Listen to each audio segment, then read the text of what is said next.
the Eclipse dynasty was purging, well, massacring the descendants of the Crimson Moon. And it seems like it was all connected to the Vinster King's research. The King's obsession with abyssal power left the future of Khaenri'ah hanging in the balance. No wonder every aspect of Rerir's life was so unstable. And it looks like this Thelindis, Rerir's would-be fiancée, herself belonged to a sub-branch of the Crimson Moon dynasty's descendants. It almost defies belief that a couple like them could hide the truth from each other for so long. If the Vinster King hadn't intervened in such a drastic way, they might have gone on deceiving each other for the rest of their lives.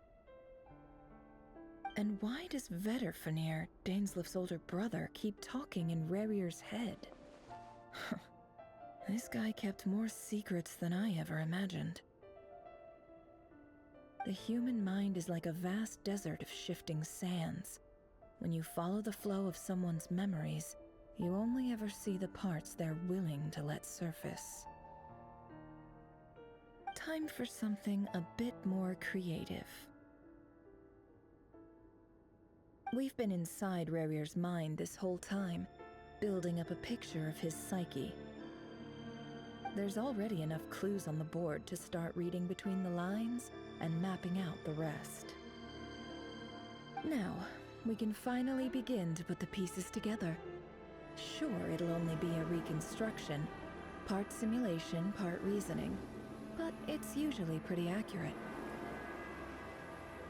Once we've built up a cognitive profile, we just need to cross-check the logic behind his actions. And then we'll be able to take a sneak peek at whatever it is that Rerir has really been hiding.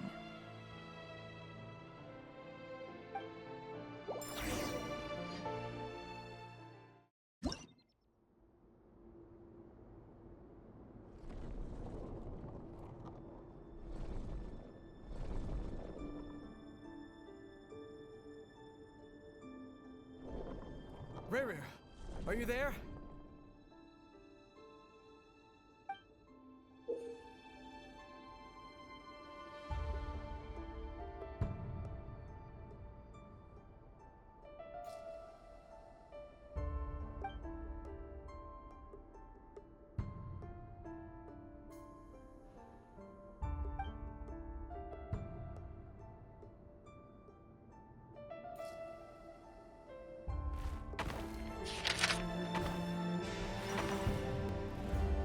Hey, Rerir!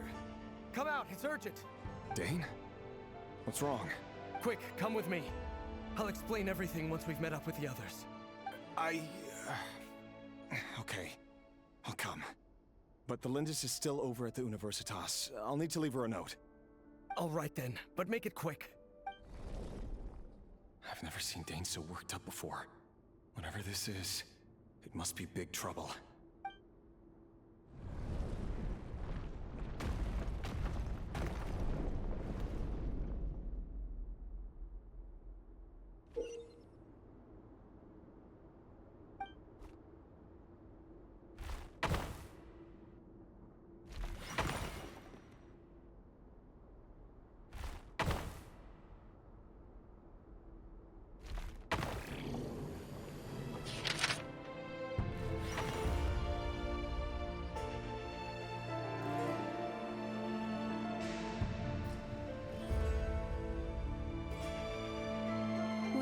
This is a nice change, meeting you all at this hour.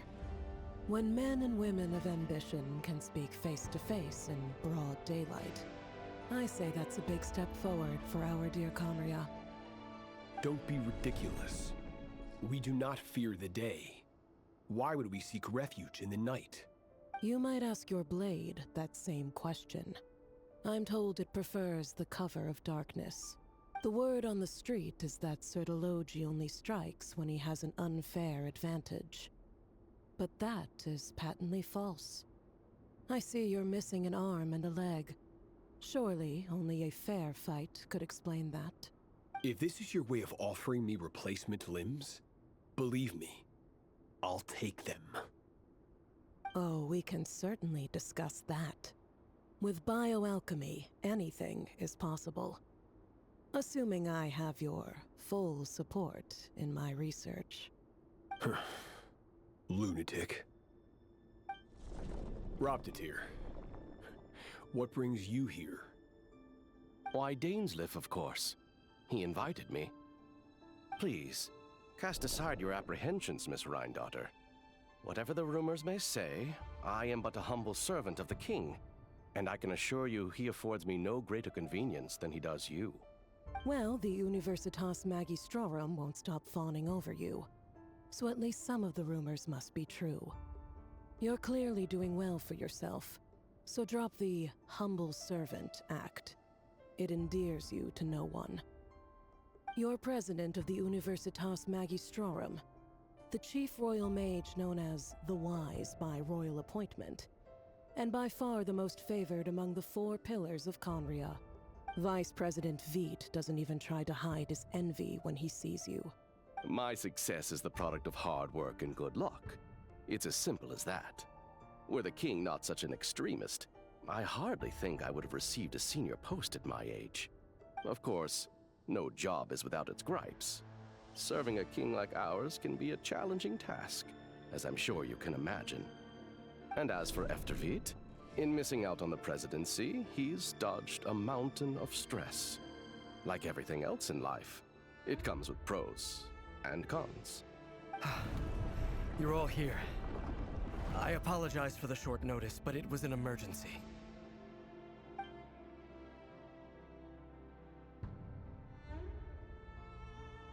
You must be Rerir.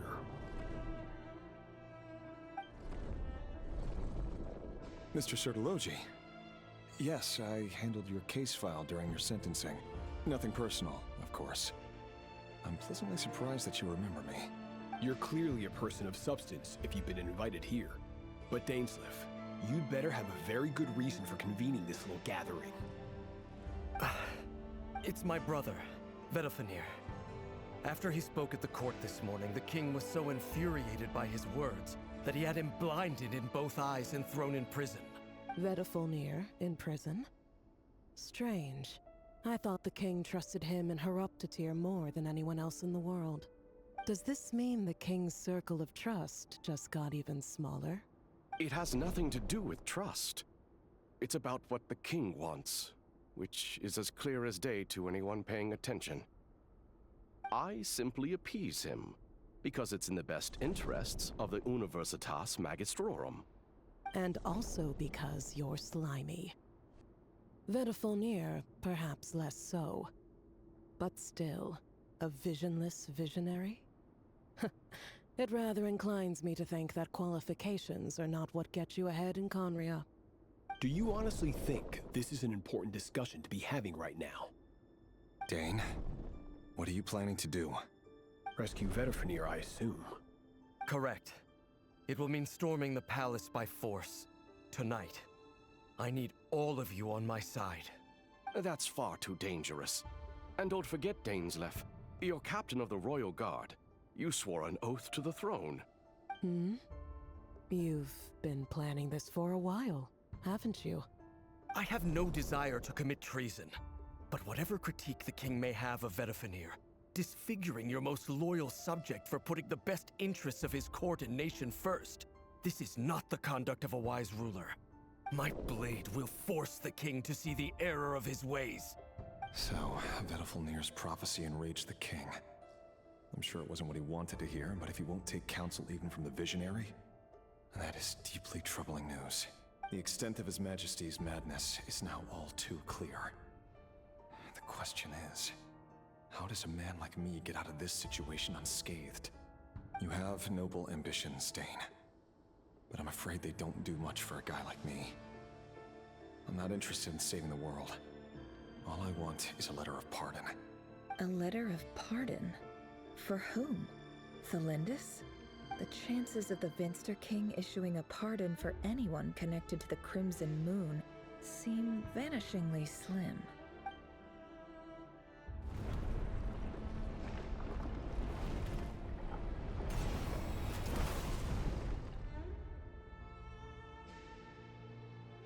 This black fog over the board must have some connection to Thelindis. But why is it taking this form? Does it have something to do with Rerir's past? Another mystery I'll need to unravel.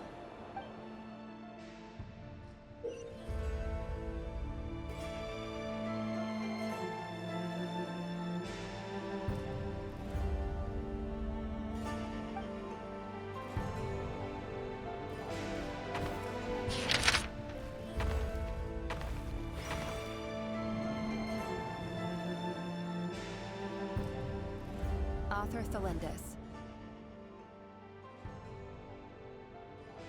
Over the course of this week, the research object was subjected to interference for a total of 60 hours for experimental purposes. The results are as follows. Research dating back to the Crimson Moon Dynasty has established 2 points regarding moon marrow. Firstly, its origins have something to do with a god's power. Secondly, it serves as a portal to an as-yet indeterminate location. Moon marrow can thus be defined as a spatial gateway. However, there are a number of hurdles to overcome before we can answer the question of where it leads to. To start with, opening the gateway requires a specific power source, which the relevant literature indicates. An enormous amount of power is then required to keep the gate open. Currently, the total power output of our instruments remains in the single digits. To make matters worse, I am now the only staff member remaining in the Moon Marrow Lab. The Universitas Magistrorum recently decided to move most of its personnel into abyssal energy research, which has stymied all Crimson Moon-related projects.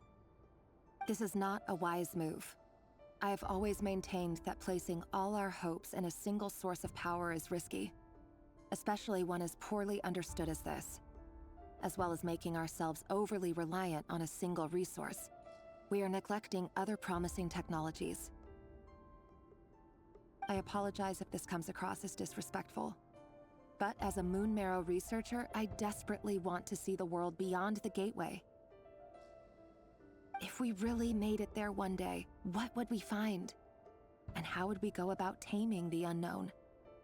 My imagination is endlessly fueled by questions such as these.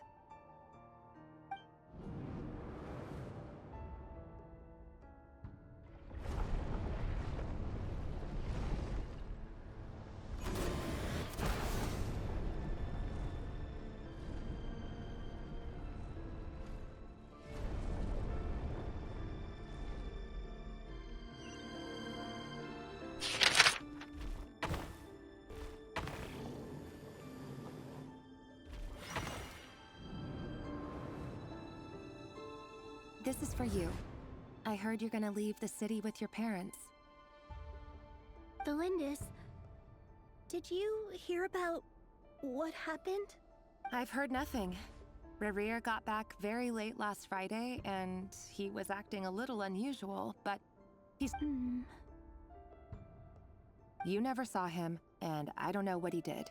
And this conversation never happened. You understand? What if he finds out that you pried into his secrets? Don't be silly. I don't know what secrets he does or doesn't have. All I know is he's just a normal guy who happens to run some errands for the king. Are you scared of him? I don't know. The Rerir I know doesn't match the person you all describe. Logically, I should be scared of him. And yet, I don't want to lose him. But enough about that. You should get going, and be careful with the package I gave you. What's in it? A piece of the moon. All you need to know is that as long as you keep it safe, then in the future, everyone will be able to see a red moon. A red moon? You mean our moon? That's right. Our moon.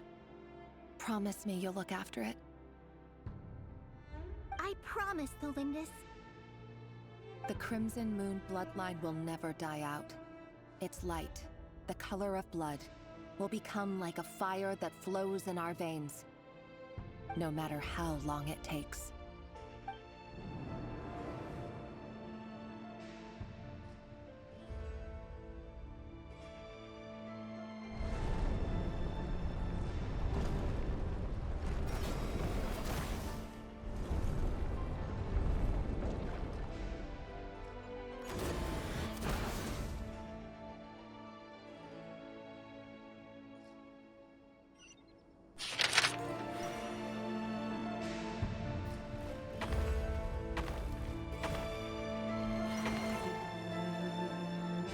everyone, and stick to the plan. Sir Dainsleif, what are you?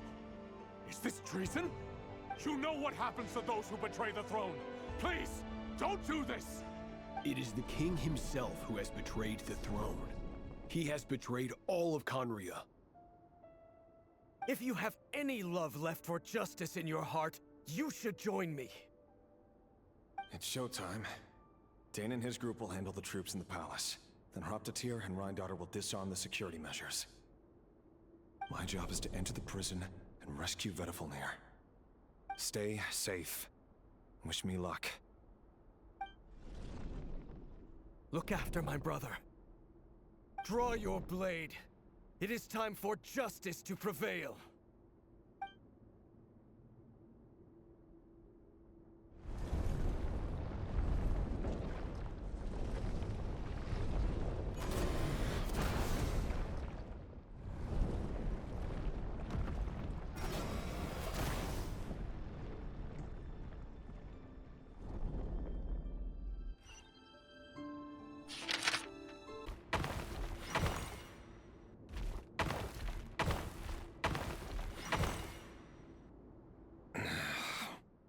This place is filthy. And the smell is abominable. Clearly, the king doesn't allow his prisoners a single shred of dignity. This is dire. Found you. Hello, Mr. Vedifalnir. Ah, it's you. Surprised? Oh, wait. I guess surprise isn't an emotion that prophets feel very often. I certainly felt some surprise in the moment when I was blinded. Surprise at the king's sheer ignorance. Surprise at just how unfairly this world responds to words of earnest remonstration.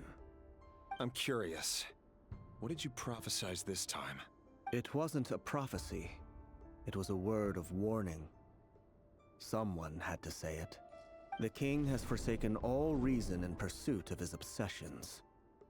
I simply told him that if he continues on this path, Conria will surely fall. But he didn't listen. Worse still, he stabbed you in both eyes and locked you away. Dane asked for my help. The court is in complete chaos now, but I'm sure you predicted that. Everything is transpiring as I foresaw, yet I am powerless to change it. Fate is an immutable force. I can but lament as the inevitable unfolds. I do wonder whether giving a man the power to see the future does nothing more for him than slowly crush his spirit. Forgive my curtness, Vedifalnir, but the king did not suddenly turn on you today. His suspicions have been brewing for a long time. You can't have wisdom beyond the reach of your fellow man without attracting his fear and suspicion. There are things the king does not want to see. So, he doesn't want you having visions of them either. He blinded you because he thought this would make the visions stop. He wasn't entirely wrong. I did indeed lose my power to see the future. Right up until... Until what? Just now. I believe I saw something new. Well, tonight could go a lot of different ways. 5 of us banded together to storm the palace, also we could rescue you. This will go down as the most tumultuous day in Conrian history. I sense hatred in you, but also hope. A desperate hope that with the tyrant deposed, that will be the end of the story.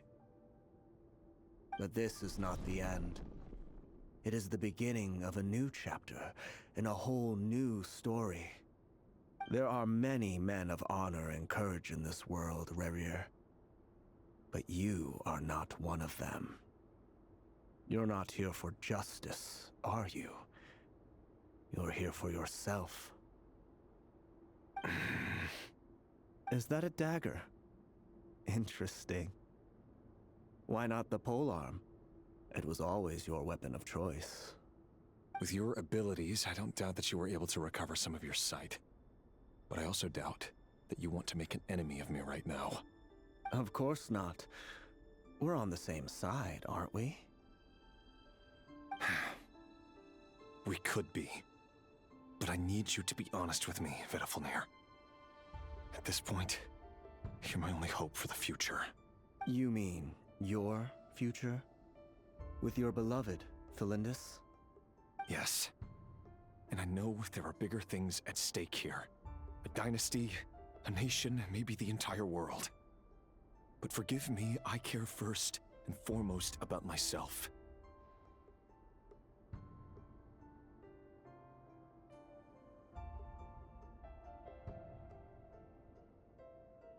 I can't abandon the one I love to save myself. I just can't do it. But you see a broader picture of the future than I. You see the solutions to the biggest problems of our age. So tell me, what is my solution? What's the answer?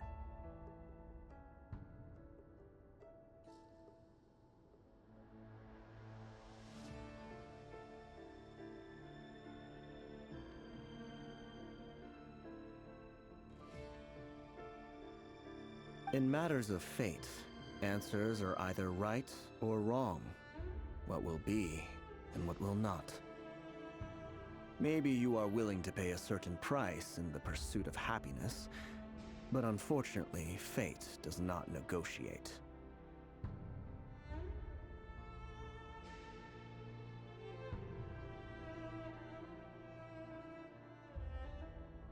That is the cruelest thing about fate. It is unmoved by your sacrifices.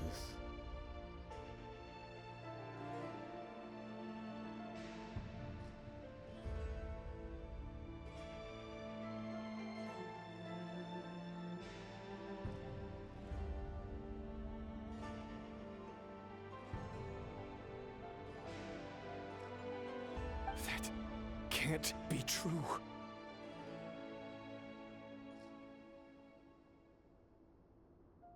I know it's your voice that I keep hearing in my head, urging me to see how the world is changing, to seek more power, so I can protect the things I love.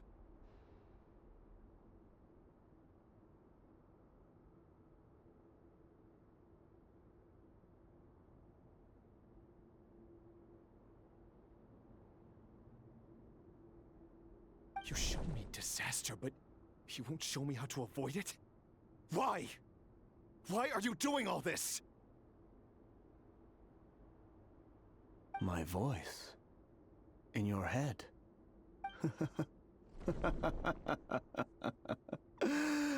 So, you hear it too? The voice that steals your mind, gains your trust, and drives you crazy. It turns out that we are not so different, you and I.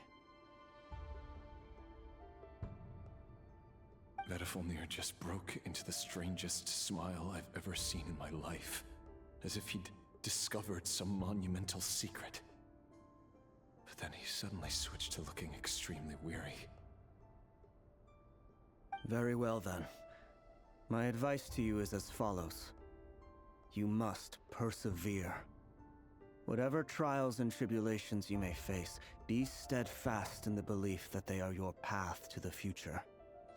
For as long as you live, your story with Thelindis shall not come to an end.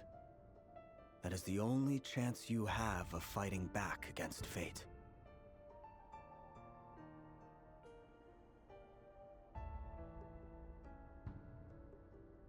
It is up to you whether you believe my words. Regardless, that is all I will say on the matter. I have no right to intervene any further. I will hold you to your word. Thank you for setting me free. In return, I will tell you one more thing that you cannot afford to ignore. Just then, a strange wave of energy rippled through the city. We had no idea what it could mean. If I were you, I would head to the Universitas Magistrorum. The Universitas? Oh no! I'm sure we'll be seeing each other again very soon, Rerir. Whatever Vedifalnir said, I didn't catch it. I didn't even help him out of the prison. There was no time to lose.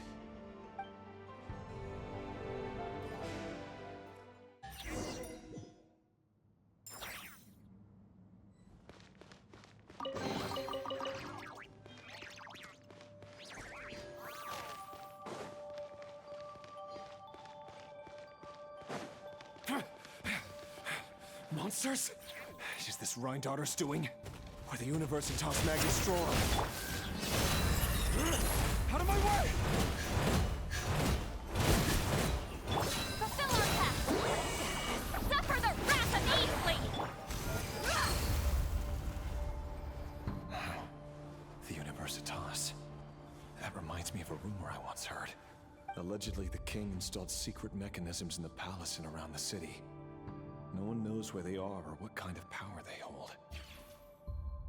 But if they were ever going to activate, it would probably be on a night like tonight. Help! Help! Hold on! Don't let them anywhere near you! Save me! I can't! Ah! That sounded like an explosion. So, the rumor is true? The king... What other means does the king have at his disposal? They must run on power from the Abyss. And given it's a major center of Abyss research, anyone over at the Universitas will be in grave danger. I have to hurry!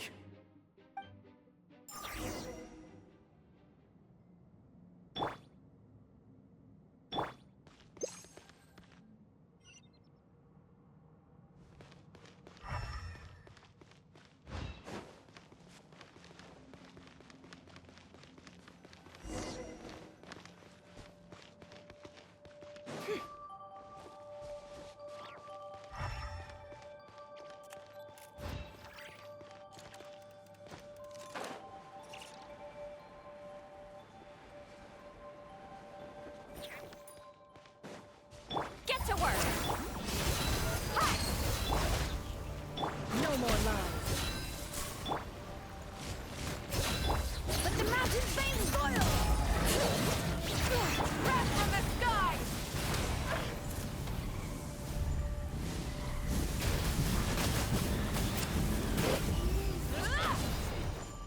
Show no mercy!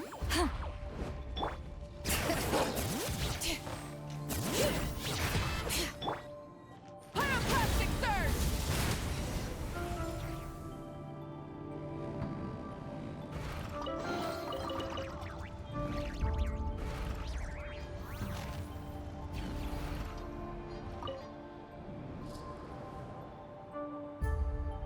Monsters? At the Universitas Magistrorum? Why now? Oh no! They're coming! It's no use. The table won't hold out much longer. The weapons. Where are the weapons? Of course. All the lab equipment was upgraded after the inspection last week, but the new weapons haven't been allocated yet. I'm done for. Is anyone there? I need help! Ah! Stay back! Please stay back! Please!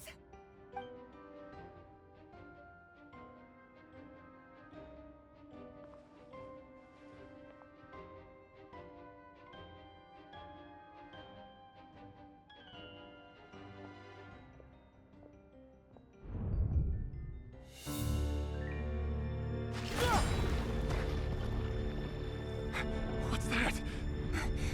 Rerir! So the rumors about your work are true. What? No! Listen, something happened at the palace tonight. We have to leave! You don't need to lie to me anymore. What do you mean? I know why you're worried, and I will respect the decision you've made. But it's okay, because I found a solution. I know how to end all this. You can have it back. The normal life you so desire. But until then, I'm afraid our wedding will have to wait. Cylinders? No, don't do it! Cylinders! Cylinders!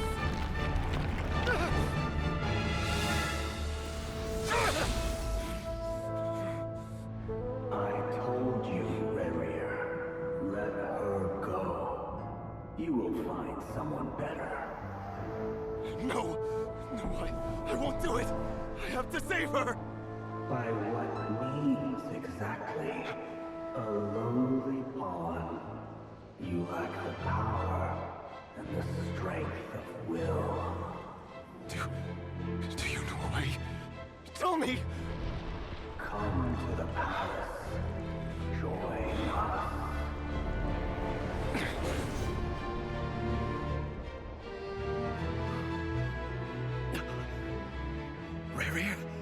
Thank goodness we...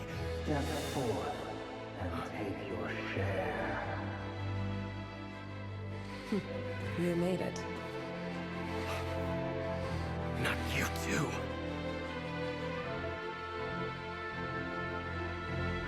Hatred or grief, despair or desire. We all have our own.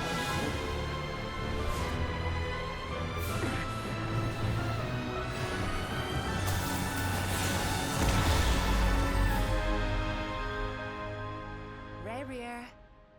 Rerir. Lindis? Were you daydreaming?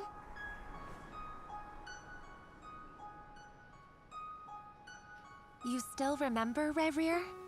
That question you asked me a couple of weeks ago? Oh. You mean the proposal? Yeah. I'm wondering, where do you think would be a good place to discuss it? Maybe in the garden? Or were you thinking a fancy restaurant? It's your choice.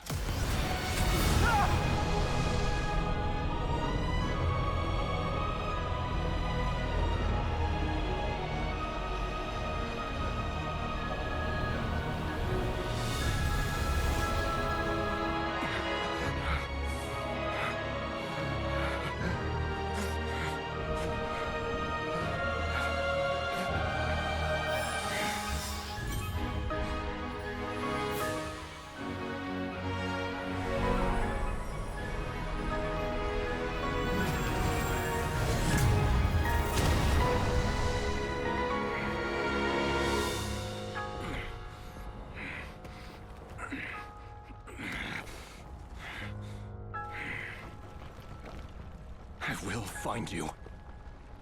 And then... you can give me your answer.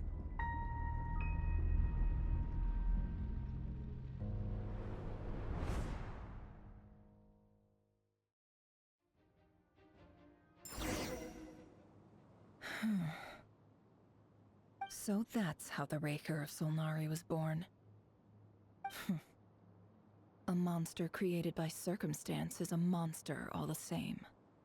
Viewing other people's thoughts for too long can get uncomfortable. Right now, I'm feeling a strong sense of loathing. In a nutshell, the story of Conria is what happens when the truth falls by the wayside. Everyone tells little white lies, and before long, you have a huge pack of lies that destroys everything. Phew. Time to get back. His past is filled with sorrow, but the tale of any fallen civilization is one of endless tragedy. Cruel as it may be, that was Conria's fate.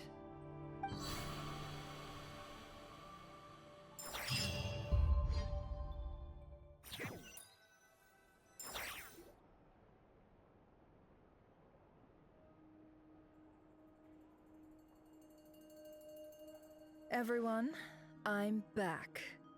Can I get a standing ovation? Nefer! How are you holding up? Feeling okay? She's fine. Boss is a pro. Yes, I'm fine. You will have seen the events of Rerir's life through my thoughts. It's now clear that he is just a regular nobody, driven by personal tragedy, as he said himself. I mostly agree. There's only so much we can know about him from his memories alone, but they did give us a clear glimpse into his life in Conria. However, I would not consider Rerir to be a nobody.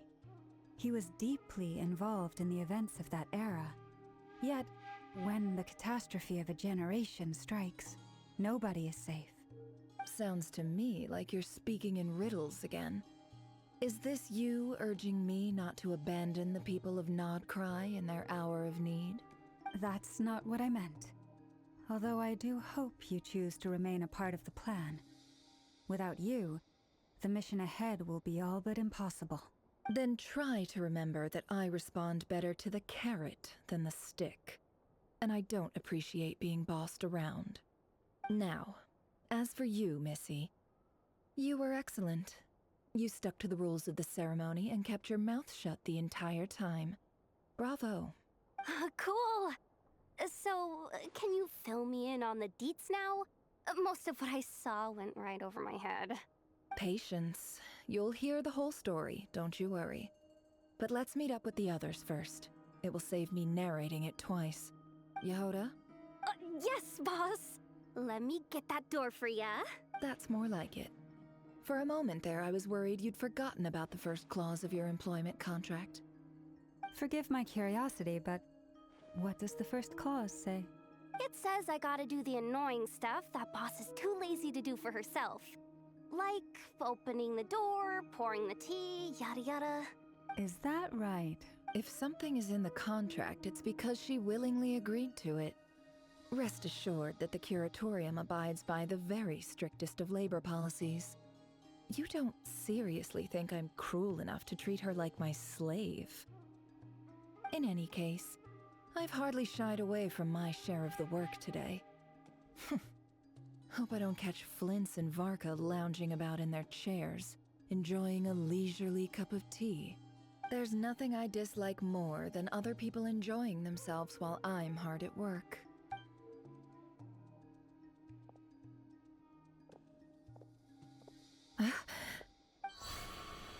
Oh no.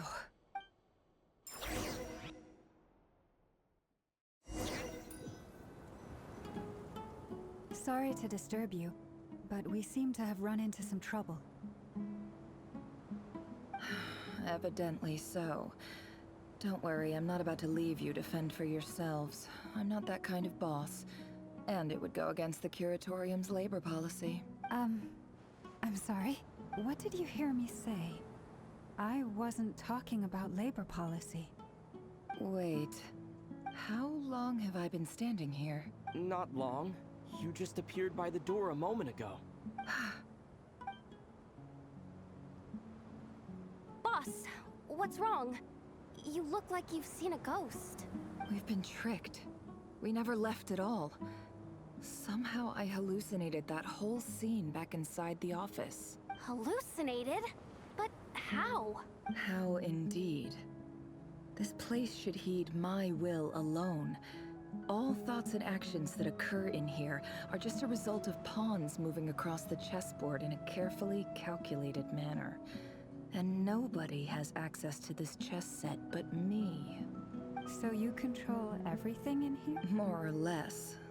But yes, it's a special technique of mine. Has anything like this ever happened before? Only once. It was the first time I used the chess set. Is there any similarity between what happened then and what's happening now? I suppose my thoughts are a little turbulent, which was also the case my first time. Is there anything I can do to help? The first clause of your contract clearly states that I only need your help with things that I'm too lazy to do myself. Meaning, you're not feeling lazy right now? Meaning, this is not something Yehoda can help with. The chess set is a personal treasure that I alone understand. I must be the one to find our way out of here. Boss, it's fine. Really. Let me do something useful. Oh, listen to you. Whatever would I do without you, Yehoda? What? Really? Yes, really. Where would I ever find another employee as obedient and servile as you? God forbid anything ever happens to you. Oh, okay. Well, anyway, I was thinking of fetching some water. There's gotta be a source around here somewhere. I suggest everyone finds someplace comfortable to take a rest. We gotta conserve our energy. Even though all this chess malarkey doesn't exist in a physical sense, mentally speaking, it's all real.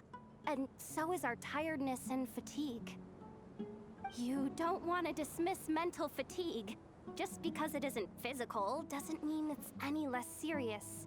But anyway, I got your backs, so don't worry about a thing. Don't I have the best employees? Jealous much? If we can find a suitable time, I'd love to borrow Yehoda for a day to help out at the Frost Moon Scions. Would you be amenable to that, Boss Nefer? Oh, Lama. Have I ever told you just how pretty you are? Beauty runs from the tips of your antlers to the depths of your imagination. Time to rally, everyone. Follow me. As we continue our journey, the same rules will apply. That means stay focused and no talking no matter what we encounter. And don't disturb the chess pieces. You have my word that I will get us all out of here.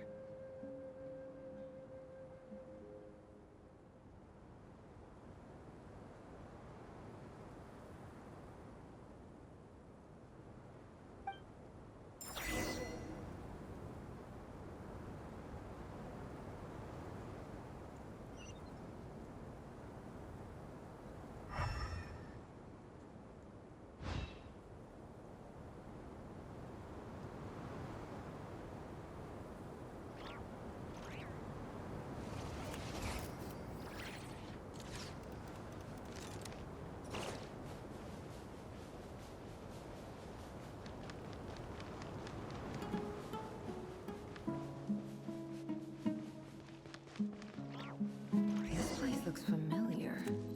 That's not a good sign. There's someone up ahead.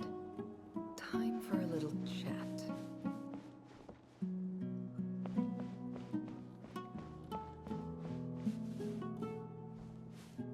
I wasn't expecting visitors at this hour. Wait, is that? Oh, it's him. There you are! Sinue's been looking for you all day. I think he has some news for you. Oh yeah? What were you doing just now, Uncle Retinue? Hiding away some more loose change? I know I saw some Mora. What do you mean loose change? Oh, come on, I'm too old for this. Just pretend you saw nothing.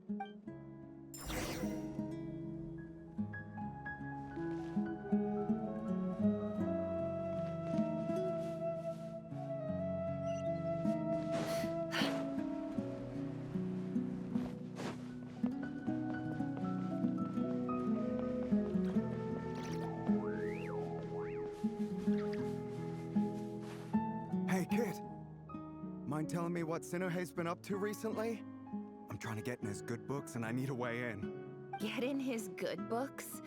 Why? What do you want with my dad, Uncle Apepi? I've written a new song. I was hoping to showcase it at the next festival, but I'll need his approval. A new song, huh? I'd love to stay and listen, but unfortunately, Uncle Retinue says my dad's looking for me. Well, there's plenty of time and I'm not going anywhere. See that pile of stones? I'll be sitting there warming up my vocal cords. Come find me when you're done. Pile of stones. Got it.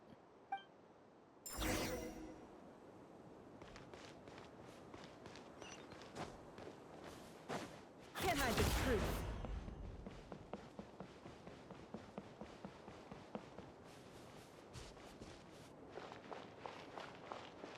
Hi, Dad. Uncle Retinue said you were looking for me. Ah, there's my little princess. If you'd gotten back just a little sooner, you could have shared the spoils of war with me. Spoils of war? Who were you fighting against, Dad? It was just a figure of speech. The aftermath of a sandstorm is no time to be waging war. I was talking about our war against thirst. I went out to fix our water supply problem, and now I'm back. Which means... we have a well again! That's right. I found a new one and brought back as much water as I could carry. It should last us for a good while. If it wasn't for these blasted sandstorms, our wells wouldn't be caving in. You wouldn't be spending all your time out searching for new water sources. As the chief of our tribe, I'm supposed to be leading us out of hardship and poverty, onto better things. You know how prosperous our ancestors were. I've told you all the stories. And look at us now. Squeezed into these hovels. No one would choose this if it wasn't for the endless wars over the years. But things are looking up. I started working with some folks from the academia a few months back. They gave me some contacts in return for my assistance in the desert. So you're the academia's helper now? Special ambassador, they call it. Think of it as a partnership. It's nothing bad, okay? We've been isolated here in the desert for too long. Seeking opportunities elsewhere is the best thing for us, and the fastest way to progress. So, do you get anything good out of being a special ambassador? Of course. My luck's improving all the time. One day, I swear I'm gonna lead us out of this place. We'll find somewhere new. Somewhere better.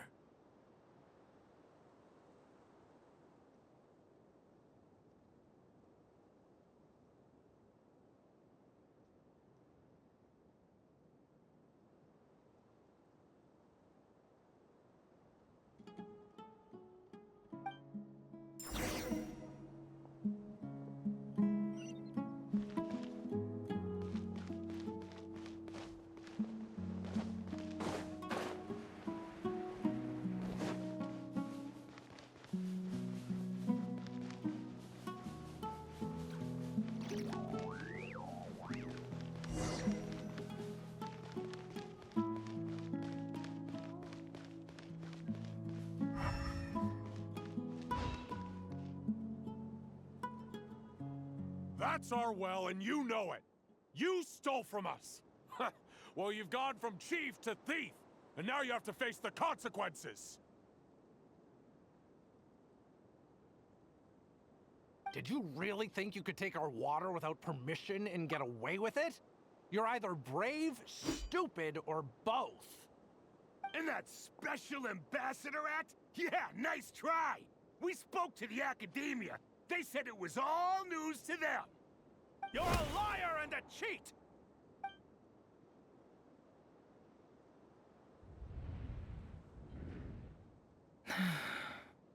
I heard Yehuda gasp, but I don't blame her. Most people are terrified by the sight of blood. Corpses strewn across the ground. The wounds are clearly from scimitars and daggers. The desert dwellers' weapons of choice. There's a handwritten note on the ground. Let's see what it says. Halil, this is Sinuhe, chief of the Shimti tribe. Surely you remember me. I was the one who helped you and your colleagues avoid the quicksand in the desert. This is my second time writing to you. I assume my last letter must have gotten lost in the mail, as I didn't receive a reply. I hope this one makes it to you safely. I'm writing to you because I need some help. That sandstorm the other day completely blocked up our well, forcing me to look for another water source in Iab and Unut territory. It was a matter of survival. Praise the gods. The well of the Iab tribe was intact. It was my last resort. I drew what water I could and left, but not without being spotted. I fear they will retaliate. You told me to write to you if I ever needed help. You said you'd be my ally in the academia. I urgently need you to formally recognize my title of Special Ambassador and send some of your people to assist me for a few days. It's the only way I can convince them that this was the academia's decision and prevent them from retaliating. This is an emergency. Please send help as soon as possible. Looks like this letter never got sent. The writer died a grisly death, and the letter was trampled into the ground. It's badly defaced. Some parts are barely legible. What a ridiculous lie the surviving Shimti tell. Their whole village was butchered over a sip of water.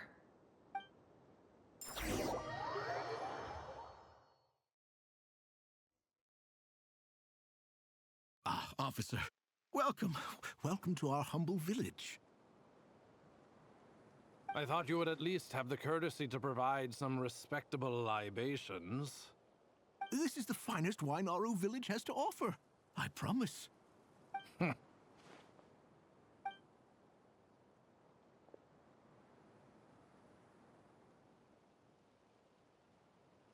The Academia has agreed to reserve a single space for a candidate from your village.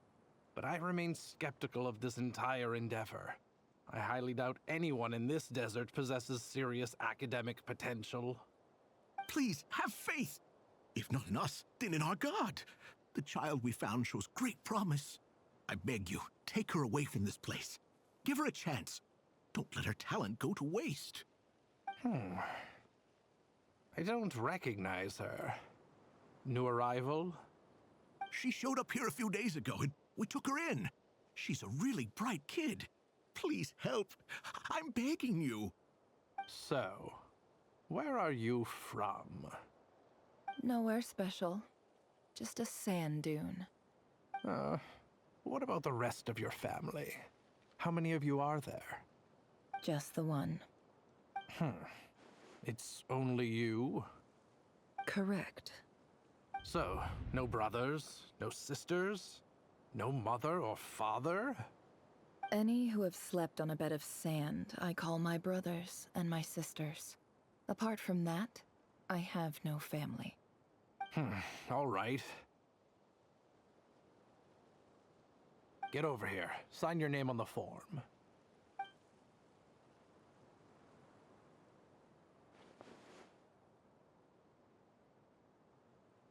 Nefer? You're rather fair-skinned for a desert dweller.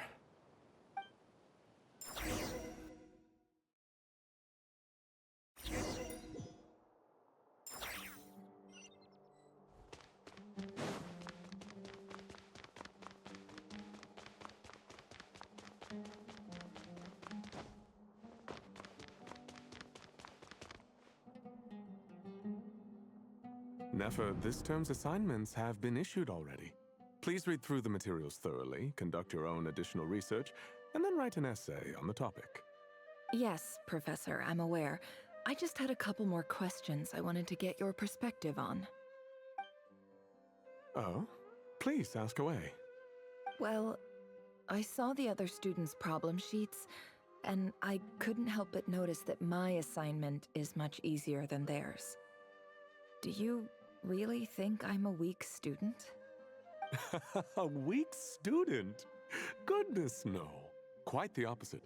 You have a sharp mind. Almost too sharp. I think what you're saying is, a weak student wouldn't have noticed the discrepancy. And if they did, they certainly wouldn't complain about the lighter workload. You see, sharp as they come. You see things the way they are. And I'm sure you know why they're like that. Because of where I come from. Because I'm different. I'm sorry, Nefer.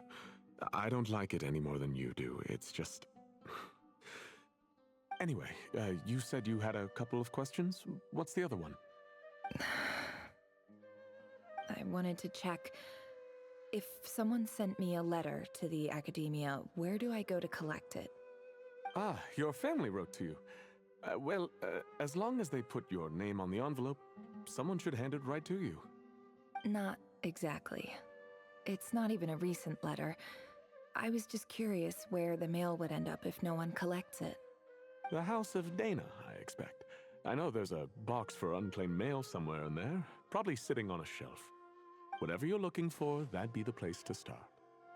Okay, got it. Thank you, Professor. Oh, don't mention it. Honestly, I feel like I failed you. I'm supposed to be your teacher, but I haven't taught you anything. Hey, don't say that. You're a great teacher, and you do your best for all your students. But the rules are the rules. You're not allowed to teach students like me. It's not just the Academia either. The whole world bends over backwards for the successful, and leaves the losers to suffer and die. Oh, my dear child. Don't tell me you've given up on life already. I haven't. I just think that if you want to make it in this world, you have to find a way to become successful.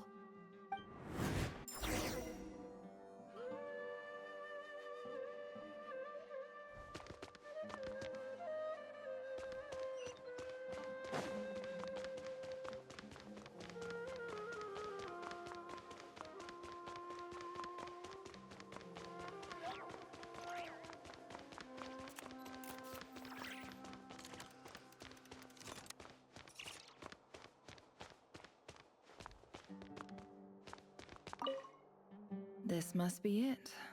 A big cardboard box full of unclaimed mail. And probably some letters that ended up here by mistake, too. Let's take a look.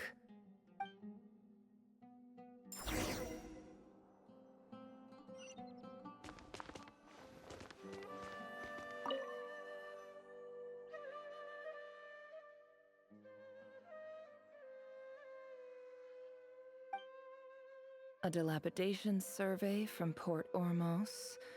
Looks like it's from a Corps of 30 representative. What a strange thought. A bunch of mercs losing sleep over rundown buildings. This one was never even opened.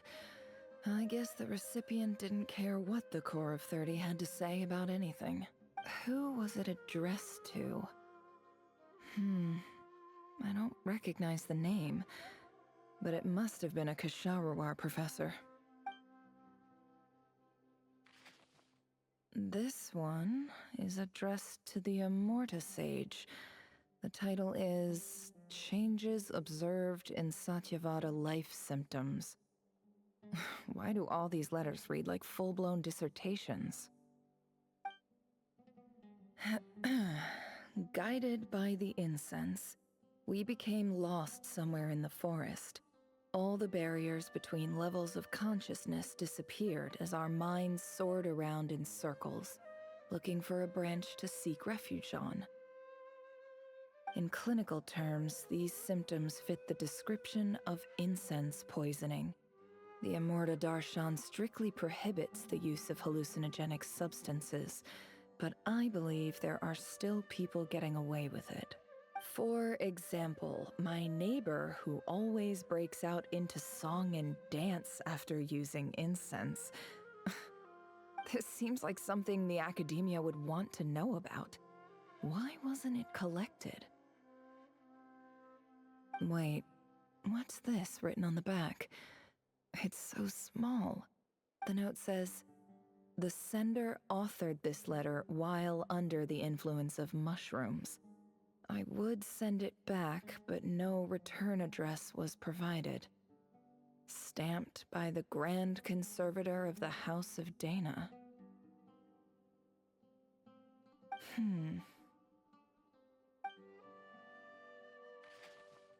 This next one is addressed to Grand Sage Azar. A few words of protest regarding recent changes in Sumeru's educational policy. In recent years, the academia has taken on a small number of students from the desert region, as per the policy to this effect.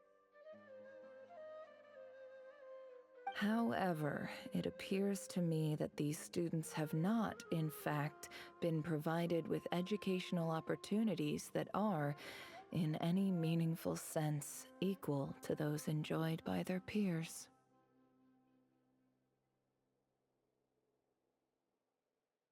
As well as receiving dumbed-down assignments and perfunctory tutoring, they do not even have full access to the Akasha system. Education is the fundamental purpose of this institution, which should go without saying in a nation whose founding virtues are knowledge and wisdom. I ask you, is the lip service we pay to the policy of education for desert students truly the standard of pedagogy to which the academia aspires? As Grand Sage, policy decisions are your prerogative, but do not forget your roots. You and I were once students too, as was everyone else in this institution. I do hope you will give some serious attention to this matter. I encourage you to discuss issues like this with myself and others, and listen to some alternative opinions.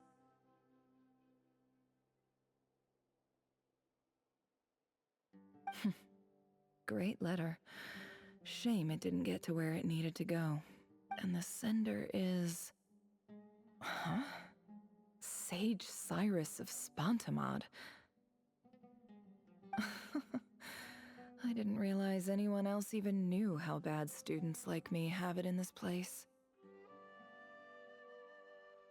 So this is where letters from the Sage of Spontamod end up? Nice one, Grand Sage. Whatever. This isn't what I came here for. Moving on.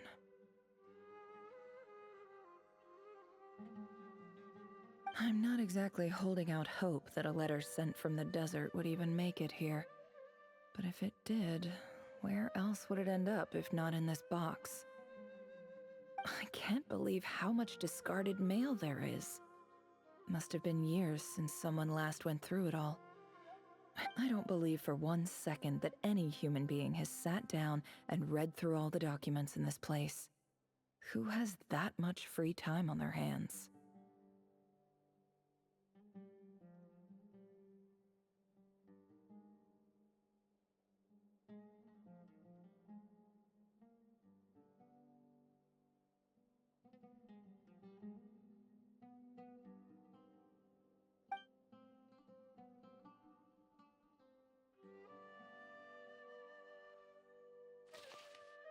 Wait, could this be it?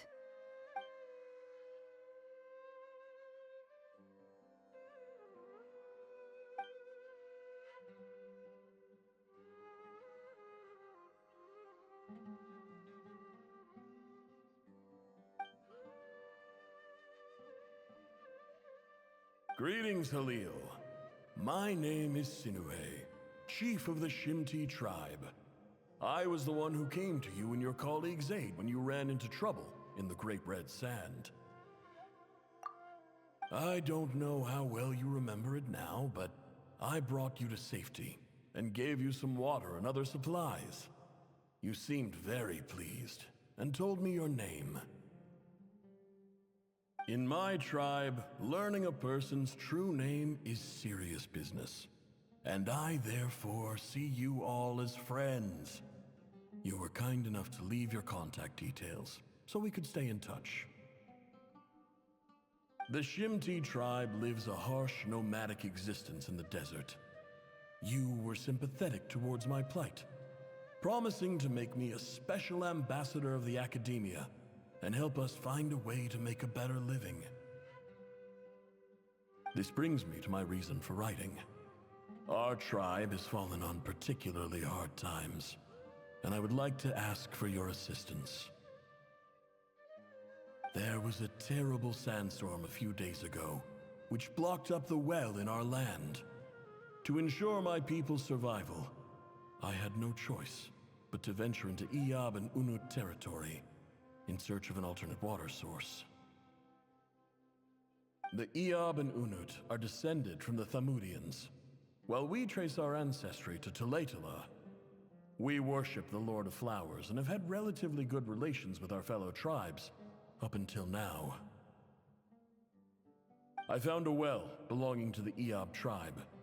They declined to help us, but I really had no other option, so I took some water to keep me and my tribe alive. My actions are certain to incur their wrath. When we met, you assured me that you would be my ally in the academia. I would like to take you up on that offer, because I really need your help. I wonder if you could send an academia representative to meet with me. That aside, the last time you were here, you mentioned that the academia had started accepting students from the desert, and I told you a little about my daughter, Nefer. We have next to no resources here in the desert, and my power and influence are limited. Would you consider enrolling my daughter at the academia? She is a smart girl. I know she won't disappoint you. From the outset, the academia never took you seriously. Those things they promised were just empty words. I doubt they even remember the name Sinuhe. And you were so emphatic that your luck had finally changed for the better. You swore you'd lead us to a better place one day. You spoke with such conviction, like you were the most powerful chief in the whole desert. You liar. You lied about everything. You promised the world and delivered on none of it. And who fell for it? Just me, by the looks of it. Despite your best efforts. Which makes you a pathetic liar. You weren't even any good at it. I think I'll take over from here. Let me show you how it's done.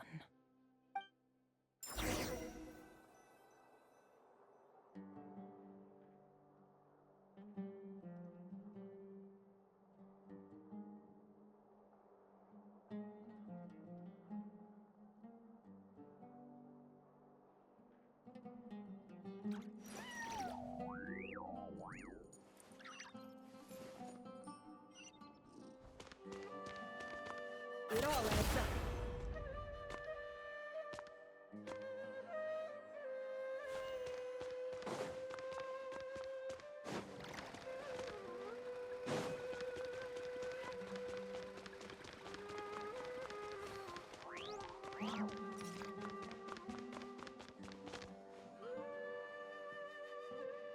I just came to say goodbye.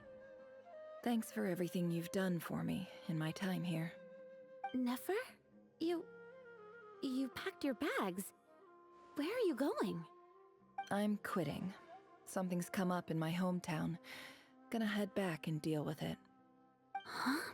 But this was a hard-won opportunity for you. You know that better than I do. It was. But it doesn't matter.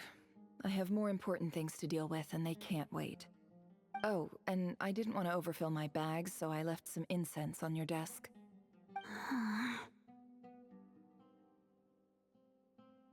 What's wrong? I thought you liked incense. Although, I did read somewhere in the House of Dana that it has hallucinogenic effects. Don't use it all at once, alright? Isn't this the stuff you brought from your hometown? You're just letting me have it? But you said it's a rare and valuable commodity. Yeah, about that. I lied. It's not rare at all. There's this bunch of ruins near my hometown that are practically overgrown with this plant. It's not worth much. Keep it, it's fine. But Nefer... Alright, that's all from me. You take care.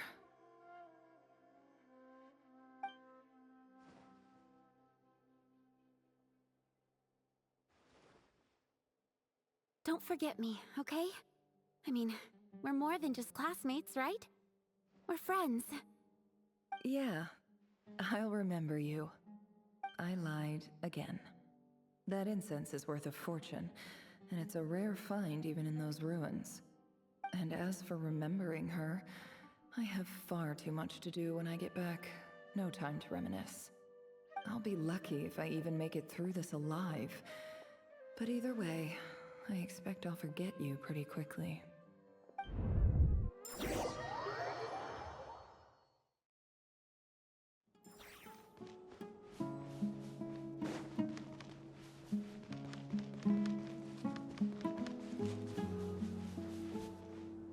Can't hide the truth.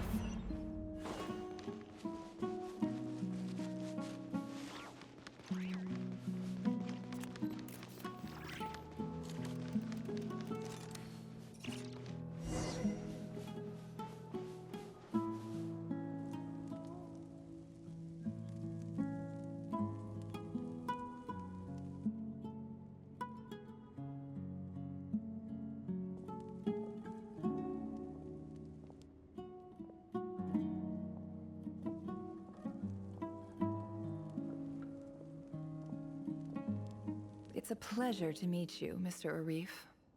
So, what does the Academia want? Since they've sent their special ambassador, I assume there's a big business deal to be made. If not, I'd be very disappointed. Please, sir, lower your blade. You're lucky I'm the one they sent. Not all special ambassadors share my admiration for the Eab people. The ever-shifting balance of power in the desert reduced the once great civilizations of this region to rubble and sand. But the story of the Eab has a very different trajectory. Others grew weak, but you grew strong. beginning in obscurity and moving to prosperity. You're the only ones who defied the trend. Huh. So, you do know who you're dealing with? This well is the perfect symbol of your strength, is it not? It used to belong to the Unut, but it looks like you have control over it now. You're not wrong. But I'm sure you didn't come all this way just to flatter us. Of course not. I came to bring you some very good news. Some information that recently came to light, which might just be your ticket to freedom. Records uncovered by the Vahumana Darshan show that a certain well currently under Eab control is built on top of some ancient ruins. These ruins are of great archaeological interest to the Academia. I checked the map carefully on my way over here, and I'm confident that this is the well in question. The Academia is offering 50 million mora in return for excavation rights. 50 million? No, wait. If these ruins are as important as you say, 50 million's a little low, don't you think? Don't get greedy, Eab. We know far more than you think. We know that you seized this well by force. Wasn't that the first step in your rise to power? To drive away the Unut and steal their water supply? So what if it was?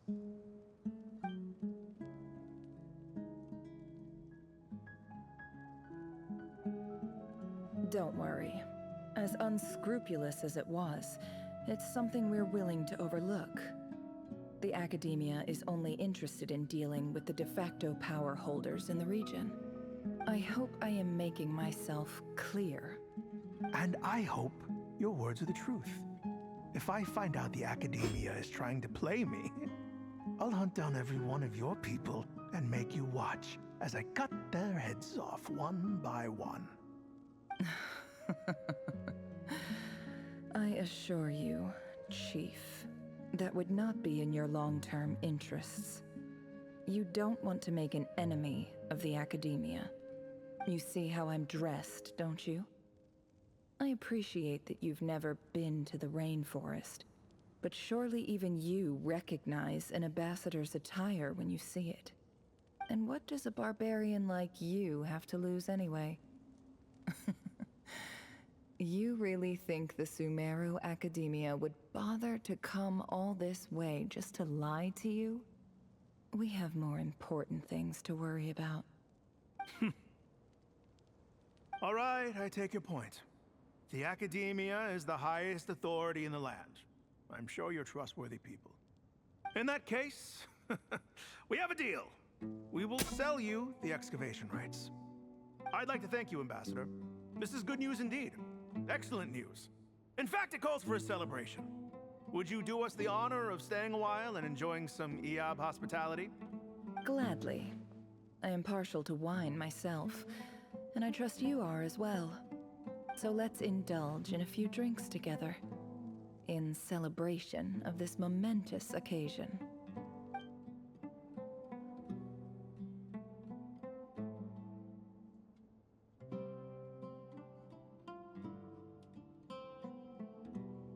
Chief! Chief, it's an emergency! It's the Unut. They've taken the well. What? Well, don't just stand there. Take it back. Yes, Chief.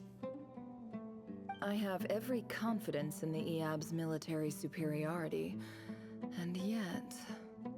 Well, what is it? The Unut's response was alarmingly fast. The day after we reach a deal, they seize the well. This can't be a coincidence. Perhaps there is a traitor in your midst. I don't think so. I am obliged to remind you, Chief, that the Academia will only deal with the de facto power holders. If you cannot regain control over the well, I'm afraid you won't see a single mora of that 50 million. No! Please, Ambassador, just give me some time. I swear the Unut will not get away with this. That well is ours. And so is the Mora. Glad to hear it. I will wait here for an update. If there is a traitor, I will find them. In the meantime, make yourself at home. I'll report back as soon as I have an update. Much obliged. Wow. All it took was a few words and I've got him wrapped around my finger. What an amazing feeling. So, in summary, Ambassador, the Academia would rather negotiate with our tribe instead of the EAB, yes? The EAB are ruthless murderers who don't listen to reason. And now they have the gall to interfere in our research projects in the desert region. So let me ask you, Chief.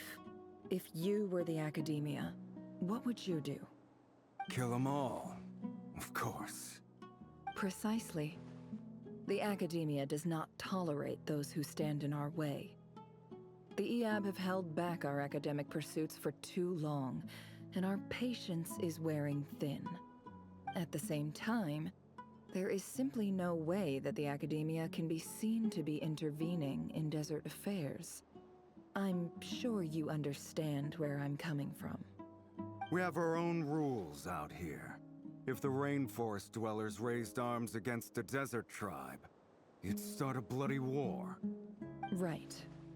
We can't confront them ourselves, but we can support their enemies. The Unut have always had strained relations with the EAB, which makes you our natural allies. Natural allies. Weren't the EAB your allies once? You were quick to send them after us to protect your interests back when we stole that water. And now look at you. You're at each other's throats. Let me be clear.